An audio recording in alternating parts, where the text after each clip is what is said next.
আপনি কি জানেন সর্বপ্রথম পৃথিবীতে একজন মুসলিম আকাশে উড়তে সক্ষম হয়েছিলেন? আর তার নাম ছিল আব্বাস ইবনে ফিরিনাস। তার জন্ম হয়েছিল আজ থেকে প্রায় 1200 বছর আগে স্পেনের কর্ডোবা শহরে। তিনি পাখিদের দেখে ভাবতেন, যখন পাখি আকাশে উড়তে পারে তাহলে মানুষ কেন আকাশে উঠতে পারবে না? তারপর তিনি তার এই চিন্তাকে বাস্তবে রূপ দেওয়ার সিদ্ধান্ত নেন এবং লোহার রড দিয়ে দুটি পাখা তৈরি করেন। তিনি লোকেদের ঘোষণা করেন তিনি আকাশে উড়তে যাচ্ছেন।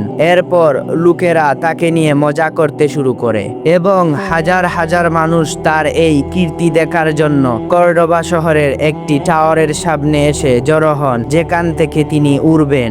আর যখন তিনি সেখান থেকে লাফ দেন তখন সবাই অবাক হয়ে তাকিয়ে দেখছিল যে তিনি আসলেই আকাশে উড়ছিলেন এবং তিনি প্রায় 10 মিনিট পর্যন্ত আকাশে উড়ছিলেন এবং তারপর থেকে পৃথিবীতে সর্বপ্রথম আকাশে উড়তে পারা মানুষদের মধ্যে তিনিই একমাত্র মানুষ ছিলেন।